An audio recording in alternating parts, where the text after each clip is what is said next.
Hi friends, అందరికీ నమస్కారం. Friends, ఈ వీడియోలో ఇప్పుడిప్పుడే ఆంధ్రప్రదేశ్ రాష్ట్ర వ్యాప్తంగా ఉన్నటువంటి తల్లులందరికీ అమ్మఒడి పథకానికి సంబంధించి మన యొక్క రాష్ట్ర ముఖ్యమంత్రి నారా చంద్రబాబు నాయుడు గారు ఊహించని శుభవార్త చెప్పారండి. సో నిన్నటి రోజున మనకు అసెంబ్లీలో బడ్జెట్ అనేది విడుదల చేస్తూ అంటే బడ్జెట్ అనేది కేటాయిస్తూ ఈ యొక్క పథకానికి మంత్రివర్గం అంతా కూడా ఆమోదం అయితే తెలిపిందనమాట. సో వీడియోలోకి వెళ్ళి పూర్తి వివరాలు తెలుసుకుందాం. మన యొక్క రాష్ట్ర వ్యాప్తంగా ఉన్నటువంటి ఈ యొక్క మహిళలందరికీ కూడా అంటే తల్లికి వందనం పథకానికి సంబంధించిన తల్లులందరికీ కూడా మనకు 15,000 రూపాయలు అనేది ఎప్పటి నుంచి వేయబోతున్నారు, సో ఎప్పటి నుంచి పడతాయి, అంటే ఎవరెవరికి ఈ డబ్బులు అనేది రావు, సో ఈ విషయాలన్నీ కూడా ఈ వీడియోలో నేను మీకు క్లారిటీగా అయితే ఎక్స్ప్లెయిన్ చేస్తాను. మీరు మాత్రం వీడియోని స్కిప్ చేయకుండా పూర్తిగా చూడండి. అలాగే మీరు ఇంతవరకు మన ఛానల్ని సబ్స్క్రైబ్ చేసుకోకపోతే వీడియో కింద ఉన్నటువంటి బ్లాక్ కలర్ సబ్స్క్రైబ్ బటన్ని క్లిక్ చేయండి. పక్కనే మీకు బెల్ సింబల్ వస్తుంది, దానిపైన ట్యాప్ చేసి ఆల్ పైన సెలెక్ట్ చేసుకోండి. అప్పుడే మీకు ఏ చిన్న అప్డేట్ వచ్చినా సరే మిస్ కాకుండా ఎప్పటికప్పుడు మీరు ఈజీగా మన ఛానల్ అయితే వచ్చేటువంటి ప్రతి ఒక్క వీడియోని కూడా అంటే గవర్నమెంట్ నుంచి అప్డేట్ అనేది వచ్చిన వెంటనే మిస్ కాకుండా మీరు తెలుసుకోవచ్చు. ఇక లేట్ చేయకుండా టాపిక్ని స్టార్ట్ చేద్దాం. ఫ్రెండ్స్, ఆంధ్రప్రదేశ్ రాష్ట్ర ముఖ్యమంత్రి నారా చంద్రబాబు నాయుడు గారు మేము అధికారంలోకి వస్తే ఒక్కొక్క తల్లికి కుటుంబంలో ఎంతమంది పిల్లలు ఉంటే అంతమందికి కలిపి ఒక్కొక్కరికి 15,000 రూపాయల చొప్పున నేరుగా డీబీటీ పద్ధతిలో వాళ్ళ ఖాతాల్లోకి అయితే వేస్తామనేసి రాష్ట్ర ముఖ్యమంత్రి నారా చంద్రబాబు నాయుడు గారు అయితే ఎన్నికల ప్రచారంలో భాగంగా హామీ అయితే ఇచ్చారండి.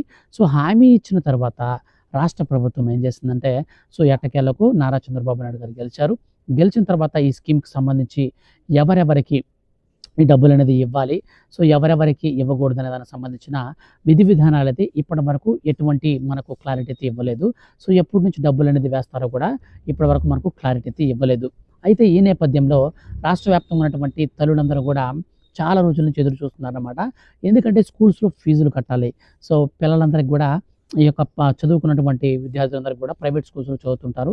సో అటువంటి వారందరికీ కూడా డబ్బులు అనేది కొంచెం ఇబ్బందులుగా ఉంటాయి కాబట్టి సో వాళ్ళకి ఈ యొక్క తల్లికి వందనం స్కీమ్ అమలు చేస్తే డైరెక్ట్గా ఆ యొక్క వచ్చినటువంటి అమౌంట్స్తో ఫీజులు కట్టుకోవచ్చని ఈ యొక్క పేరెంట్స్ అందరూ కూడా అయితే ఎదురు చూస్తూ ఉంటారన్నమాట. అయితే తాజాగా మన యొక్క రాష్ట్ర ప్రభుత్వం ఏం చేసిందంటే ఇప్పుడు రీసెంట్గా జరిగినటువంటి బడ్జెట్ సమావేశంలో మన యొక్క రాష్ట్ర ప్రభుత్వం ఏం చేసిందంటే అర్హత కలిగినటువంటి ప్రతి ఒక్క తల్లి ఖాతాలోకి డబ్బులు వేసేందుకు ఫస్ట్ ఆఫ్ ఆల్ బడ్జెట్ని అయితే కేటాయించారు. సో ఈ యొక్క బడ్జెట్ అనేది మనకు ఎలా కేటాయించారంటే మనకు అసెంబ్లీ సమావేశంలో బడ్జెట్ అనేది ప్రతిపాదించి ఆ బడ్జెట్ని మనకు ప్రవేశపెడుతూ అలాగే మంత్రివర్గం అంతా కూడా ఆమోదం అయితే తెలిపిందనమాట. సో ఈ యొక్క ఆమోద ముద్ర వేసినటువంటి బడ్జెట్లో మనకు ఈసారి ఈ యొక్క తల్లికి వందనం పథకానికి సంబంధించి దాదాపు 28 లక్షల మంది తల్లులైతే అర్హులుగా అయ్యేటువంటి అవకాశం అయితే ఉంటుందన్నమాట. సో ఈ యొక్క 28 లక్షల మందికి కలిపి ఒక్కొక్క కుటుంబంలో 15,000 రూపాయలు చొప్పునేస్తే మనకు 6,500 కోట్ల రూపాయలు అయితే ఖర్చు అవుతాయి. అదేవిధంగా ఒక్కొక్కరికి కాకుండా ఒక కుటుంబంలో 2 పిల్లలు కానీ 3 పిల్లలు కానీ ఉంటారన్నమాట. సో 2, 3 ఉన్నప్పుడు వాళ్ళకి ఒక్కొక్కరికి 15,000 రూపాయల చొప్పున, ముగ్గురికి కలిపితే 45,000 రూపాయలు కావాల్సి వస్తుంది. సో 2 ఉంటే 30,000 రూపాయలు కావాల్సి వస్తుంది. అంటే బడ్జెట్ అనేది డబల్ అవుతుందన్నమాట. సో టోటల్గా ఈ బడ్జెట్ అంతా కూడా మనకు వచ్చేసి డబల్ అయినా త్రిబుల్ అయినా మనకు మొత్తంగా ప్రజెంట్ 28 లక్షల మంది తల్లులకు వచ్చేసి మనకు రాష్ట్ర ప్రభుత్వం 7,500 కోట్ల రూపాయలనైతే బడ్జెట్గా ప్రతిపాదించింది. సో 7,500 కోట్ల రూపాయల నుంచి ఒక సంవత్సరానికి ఈ యొక్క అర్హులను అయితే ఫస్ట్ మనకు ప్రవేశపెట్టి ఈ డబ్బులు అయితే విడుదల చేస్తారు.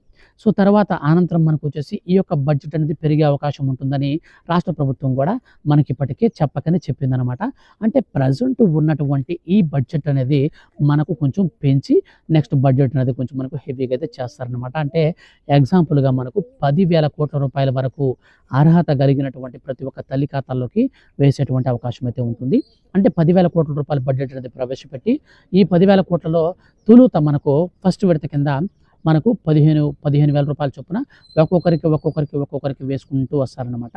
సో 28 లక్షల మందికి కలిపితే మనకు 10,000 కోట్ల రూపాయలు అయితే వచ్చేటువంటి అవకాశం అయితే ఉంటుంది.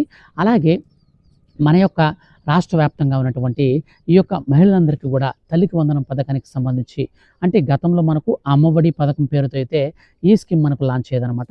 సో ఈ ప్రభుత్వం వచ్చేసి గత ప్రభుత్వం వచ్చేసి మనకు అమ్మఒడి పథకం పేరుతో 13,000 రూపాయలను అయితే తల్లుల ఖాతాలకు అయితే వేసేదండి. అయితే గత ప్రభుత్వం ఏం చేసేదంటే కుటుంబంలో ఎంతమంది విద్యార్థులు ఉన్నా సరే ఒకరికి మాత్రమే ఈ యొక్క బెనిఫిట్ అనేది ఇచ్చేవాళ్ళు అనమాట.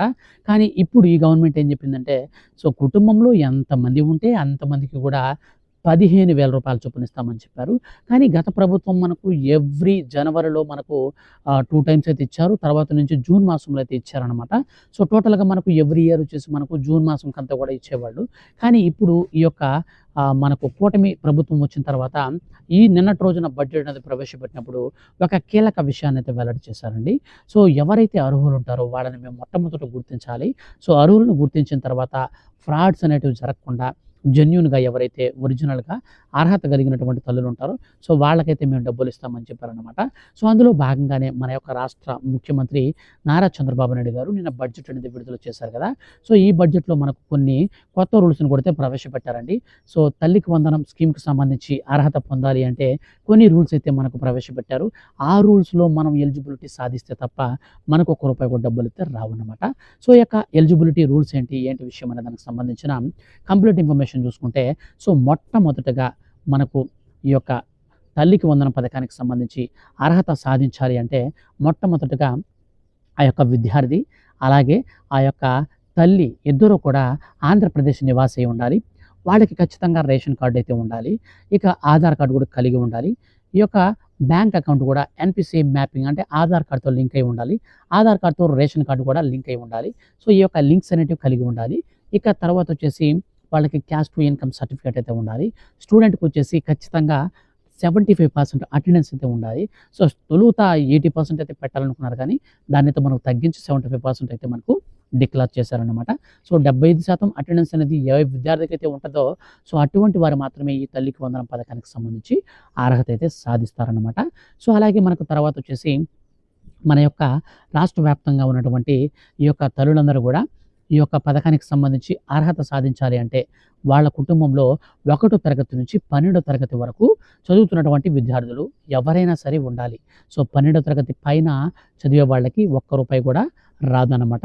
ఇకపోతే మనకు వచ్చేసి ఈ పాలిటెక్నిక్ చదివేవాళ్ళు, అలాగే ఐటీఐ చదివేవాళ్ళు, డిప్లొమా చదివేవాళ్ళు వీళ్ళందరూ కూడా ఈ స్కీమ్‌లో అయితే మనకు అర్హత కిందకైతే రారు. కేవలం 1 నుంచి 12వ తరగతి వరకు చదివే విద్యార్థులకు మాత్రమే ఈ తల్లికి వందనం పథకం పేరుతో 15,000 అయితే ఇవ్వడం జరుగుతుందనమాట. సో ఇక మనకు రాష్ట్ర వ్యాప్తంగా ఉన్నటువంటి కొన్ని రూల్స్ అయితే చూసుకుంటే, ప్రభుత్వ ఉద్యోగులు ఈ స్కీమ్‌కి అయితే అనర్హులు. సచివాలయ ఉద్యోగులు కూడా ఈ స్కీమ్‌కి అనర్హులు. సో వాలంటీర్ వ్యవస్థలో ఎవరైనా ఉంటే మాత్రం నో ప్రాబ్లమ్ అనమాట. సో వాలంటీర్లు అయితే నో ప్రాబ్లమ్. కానీ వాళ్ళకైతే స్కీమ్స్ ఉంటాయి. కానీ ప్రభుత్వం ద్వారా మనకు గవర్నమెంట్ ఎంప్లాయీస్, పర్మనెంట్ ఎంప్లాయీస్ ఉంటారు వాళ్ళందరూ కూడా అనర్హులనమాట. సో ఈ యొక్క ప్రభుత్వ ఉద్యోగుల్లో మాత్రం మున్సిపాలిటీలో పనిచేసేటువంటి వర్కర్స్‌కి అయితే వెసులుబాటు అయితే ఇచ్చారనమాట. సో వాళ్ళకైతే డబ్బులైతే ఇస్తారనమాట. ఇక ట్రాక్టర్స్ అలాగే ఆటోలు ఇట్లాంటివి ఉన్నట్టయితే నో ప్రాబ్లమ్. కానీ 4 వీలర్ కారు గనుక ఉంటే ఖచ్చితంగా వాళ్ళకి ఈ స్కీమ్ నుంచి తీసేస్తారనమాట. 300 యూనిట్ల కంటే కరెంటు బిల్లు దాటి ఎక్కువగా వస్తుంటే సో వాళ్ళకి కూడా ఈ స్కీమ్ అయితే అనర్హత అయితే ఇస్తారనమాట. సో వాళ్ళకి డబ్బులైతే రావన్నమాట. సో ఇక వచ్చేసి మనకు టాక్సీ నడుపుకునేటువంటి వారు ఎవరైనా ఉంటే వాళ్ళకి మాత్రం ఈ స్కీమ్ ద్వారా అర్హత అయితే ఇస్తారు. ఇక పట్టణ ప్రాంతాల్లో మీకు చూసుకున్నట్లయితే 12,000, గ్రామీణ ప్రాంతాల్లో 10,000 కంటే మీకు తక్కువగా ఆదాయం అనేది ప్రతి నెల కూడా మీరు కలిగి ఉండాలి. అంతకు మించి ఎక్కువ ఆదాయం కలిగిన వారు ఎవరైనా ఉంటే వారిని ఈ స్కీమ్ నుంచి తొలగిస్తారు. అలాగే మీ రేషన్ కార్డులో ఎవరైనా ప్రభుత్వ ఉద్యోగి ఉన్నా, లేక ఇన్కమ్ ట్యాక్స్ పే చేసే వాళ్ళు ఎవరైనా ఉన్నా, అంటే ఆదాయపు పన్ను కట్టేవారు ఎవరైనా ఉన్నా సరే ఈ స్కీమ్ నుంచి మీకైతే అనర్హత అయితే వచ్చేస్తుందనమాట. సో ఈ విధంగా కొన్ని కొత్త రూల్స్‌ని అయితే ప్రవేశపెట్టారండి.